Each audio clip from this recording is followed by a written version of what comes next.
Hello, this is the Wikstrand, winter edition still. Today we are talking about the Balkan Wars, the civil war in Yugoslavia back in the 90s. It wasn't really a big deal when it came to the Hollywood making movies about it.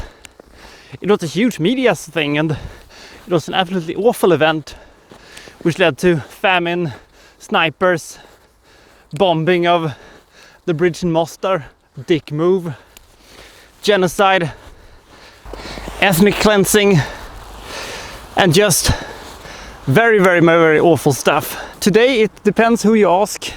People have really different opinions about who did to who, when, where and why. For Hollywood, the war in Balkan mostly served as a thing to reference to, like in Lock, Stock and Two Smoking Barrels, when they say, well, this is turning into a bad day in Bosnia. However, the biggest movie that was made about the Yugoslavian war, which we're going to talk about today, was beyond any doubt Behind Enemy Lines.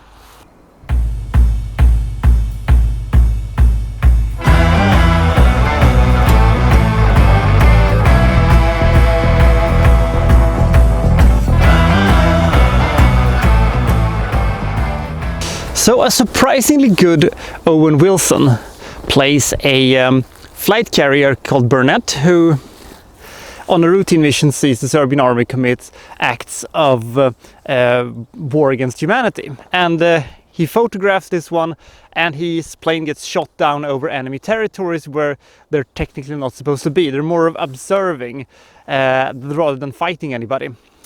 So now he's stuck behind enemy lines with huge Serbian forces closing in on him, and he has, you know, the evidence against them, and so they know that they have to take him out. So he has to try to get back to get out of there.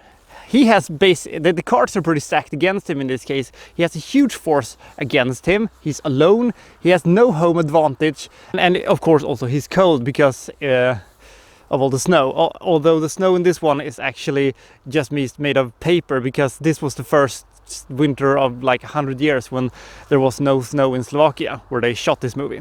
On the aircraft carrier, however, Commander Reigart, I think he was the commander, I cannot really remember what he was, he wants to try to bring Owen Wilson home, but how are they going to do that?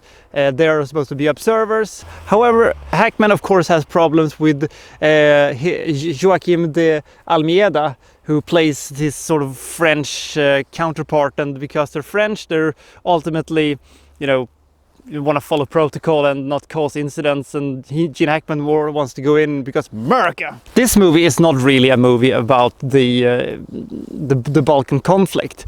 This is basically a movie that makes running look exciting. This is an action movie with the conflict as a backdrop to shoehorn in very nice looking action sequences, and they are very nice looking indeed.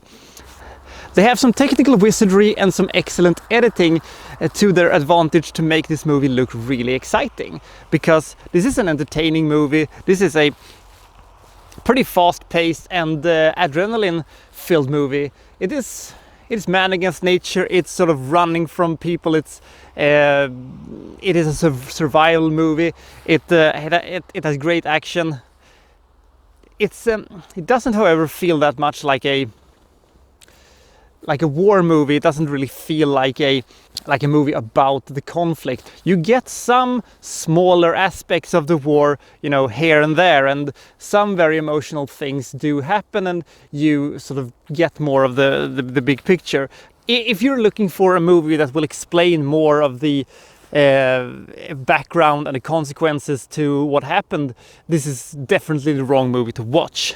If you want a really entertaining action movie, you'll probably come to the right place, because it is an entertaining movie, and you really get the feeling of being hunted in this one. And as I said, Owen Wilson is surprisingly good, and I always find it gratifying when I see primary comedians doing non-comedic roles and deliver solid on them.